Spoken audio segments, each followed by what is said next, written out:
सर्वांचं आपल्या नवीन ब्लॉगमध्ये मनापासून स्वागत. तर आज खूप स्पेशल अशी डिश बनत आहे. काय बनते आज घरी? कोथिंबीरची वडी. कोथिंबीरची वडी मला दाखवते.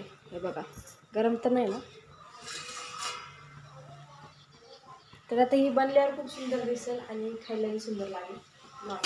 आपल्यावरती पाणी किती झाले पडले असंच जाऊ काय? कसं बोलले का? अरे नाही रे, म्हणजे आंघोळ करून जाते. मेकअप करायचा आहे का? हा, मेकअप बिकअप करून जाते. माझा उपवास वगैरे सोडून झालाय आणि आता मी टेरेसवर चालली आहे टाकी बघायला की टाकीत पाणी किती आहे. तर चला, टाकी वगैरे भरून झाली आहे आणि आता मी चालली आहे घरात. तर तिथे शॉर्ट घ्यायचा नाही कारण थोडीस भरपूर चाल पण होती त्याच्यामुळे. हाय गाई, मोठ्याने बोल जरा. हाय गाई, एवढंच आहे का? पुढे काय बोलणार नाही आमच्याकडे बोलायला. तर गाईज, काल मी हिच्या हातावरती 2 वाजेपर्यंत मेहंदी काढत होते. तर दाखव बाळा. बाळा अजून कुणाकडं काढली ते पण दाखव ना बाई. इकडे एक टाण, ही जरा थोडीशी पुसली आहे कारण तिचं लक्ष नव्हतं. म्हणजे मी हिच्या कम्फर्टनुसार मेहंदी काढली तरी पण काहीच नाही तिला. आता इकडे काढायची राहिली, जिकडे नाहीये तिकडे काढायची बाकी. आणि इथे बघा ही सुंदर काढली मेहंदी मी. तुला काढायची नाही, मला जर बाहेर जायचं त्यासाठी नाही काढायची मेहंदी. कुठं जायचं? जायचं कुठेतरी.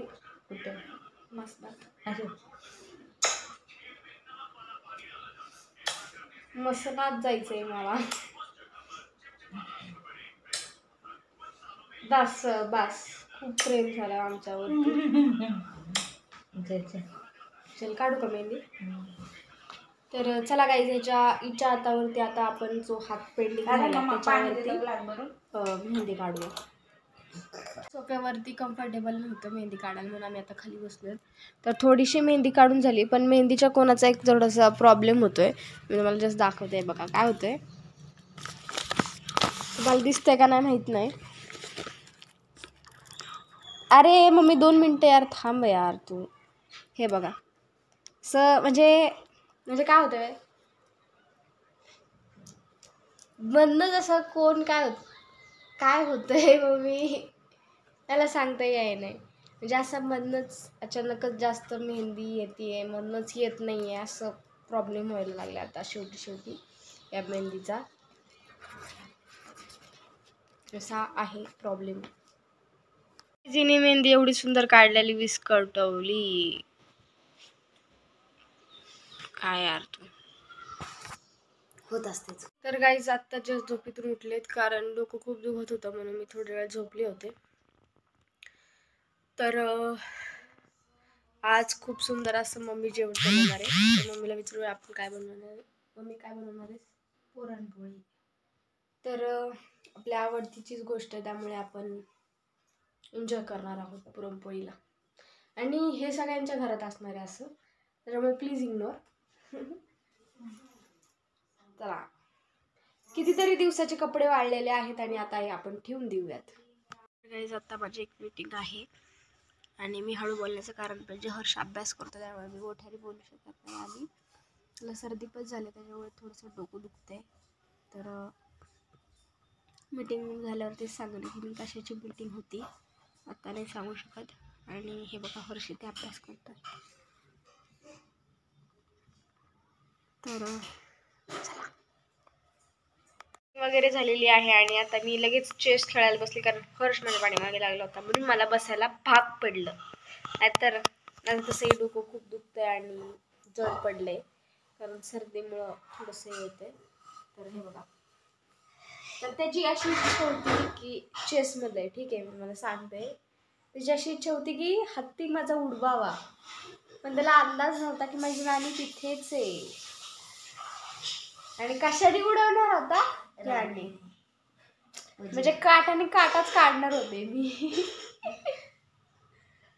तर असं कसं आमचं चेस चालू आहे, असं कसं. मी जिंकलेली आहे चेसमध्ये आणि हर्ष खूप छान पद्धतीने हरलेला आहे. शेवटी त्याच्याकडे हत्ती आणि त्याचा राजा या दोनच गोष्टी राहिल्या होत्या आणि माझ्याकडे माझी ऑलमोस्ट सगळीच प्रजा होती. असं धड उठवलं तरी त्याला कळलं नाही. तर ह्याच्या बाबतीत स्वप्नात त्याविषयी तुला काय बोलायचं, म्हणजे हरल्याविषयी काय, कसं काय बोलायचं, काय वाटतंय? पहिल्यांदाच हारलोय. पहिल्यांदा सारखं हरतय, कुठं ना कुठं चुकतोय, छोट्या चुका गोष्टी करतोय आणि ते नाही चालणार. आणि त्यात तू स्टेटला खेळायला चाललाय म्हणल्यावर ते असं नाही चालणार. एक मिनिट इकडे ये, कॅमेरा इकडे बाळा इकडे. हे बघा ऐका काय झालं ह्या वेळेस, काय झालं काय माहिती, पण मी हारलो. पण दरवेळेस टाय होतो, नाही तर मग मी हिला चिकन करून आउट करतो म्हणजे लय मार खायला आलायस. सत्यमेव आणि सत्यमेव जयते. बरं चल. आणि माझं एवढं डोकं दुखत असून सुद्धा मी खेळले. आता नाही, मला भूक लागली, माझ्या आवडतीचं बनवलंय त्यामुळे मी अजून कंट्रोल नाही करू शकत. बस प्लीज तू म्हटलास मी खेळले. आता एकदा नो वापस मग उद्या पण नाही म्हणणार मी खेळ म्हणून. तू झोपीत पण तेच चाललंय, चेस खेळ. अरे झोपू दे मला, जेवताना पण चेस. अरे जेवू दे, आवडतीच आहे. उठता बसता चेस खेळ. अरे थोडंफार उठू दे, बसू दे, रिलॅक्स करू दे. गाईज इकडे या. गाईज बिला आहे ना, सकाळपासून काही नाही म्हणलो मी. आहे ना आपलं मोबाईलमध्ये खेळत होतो. आत्ता फक्त म्हणलं बहिणीच्या नात्याने 2 ते 3 वेळा खेळायला तर पाहिजे ना माझ्यासोबत. मी घराच्या बाहेर पण नाही जात खेळायला. गेलो की लगेच घरात घेऊन येते ते. तर बहिणीचं नातं मी कालच पाळलंय. तुझ्यासाठी एवढा उपवास केलाय. राहू दे खेळावं पण लागतं. म्हणजे मी दिवसभर काही खाल्लं नाही, फक्त खिचडी आणि दूध पिले. चहा कोणी पिला मग? केळीची चिप्स कोणी खाल्ली मग? कॅडबरी कोणी खाल्ली मग? कॅडबरी निम्मी तर गायबच होती. 2च पीस भेटले मला. 3 पीस भेटलेले. एक निन्नूस काढे 2 पीस. आणि ती जाड कॅडबरी होती. म्हणजे 5 रुपयाची कॅडबरी खाल्ली 5 ते 10. आणि अजून दूध कोण पिलं?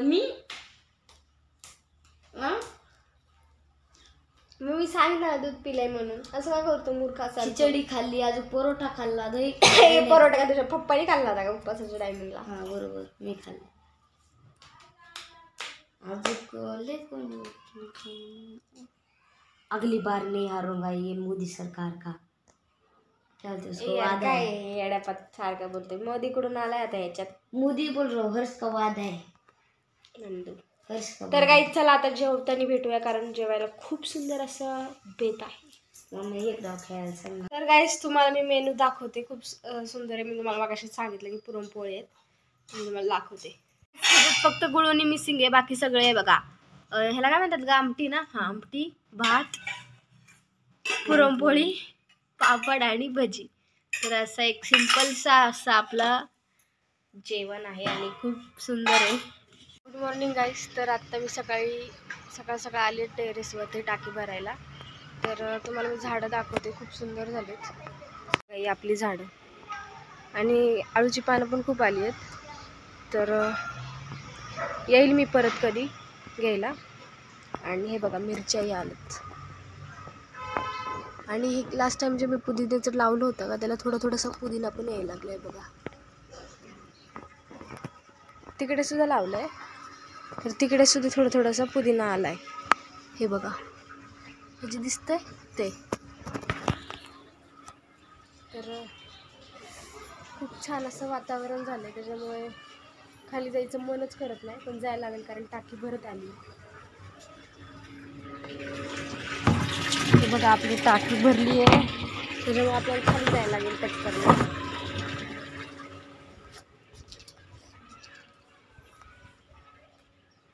ते ना खाली पडण्याचे चान्सेस खूप आहेत, कारण थोडंसं शेवाळलं आहे.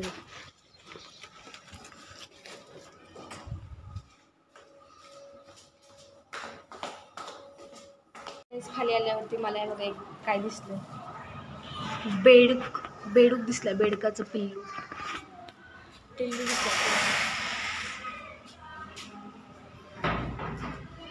तर गाईज रात्रीचं जे पुरण उरलं होतं त्याच्याच आज पुरणपोळ्या बनवल्या. तर आज सकाळी सुद्धा पुरणपोळीच होती नाश्त्यामध्ये आणि खूप असं पोट फुटायला आलं इतकं खाल्लंय मी. खूप सुंदर असा स्वयंपाक झालता. तर मम्मीला मी सांगते, मम्मी खूप छान स्वयंपाक झालता. हा, परत कधी असंच बनव, आता ना आता परत कधी. तर ह्या ब्लॉगला आपण इथेच एंड करूया. भेटूया अशाच एका छान ब्लॉगमध्ये. तोपर्यंत जय महाराष्ट्र.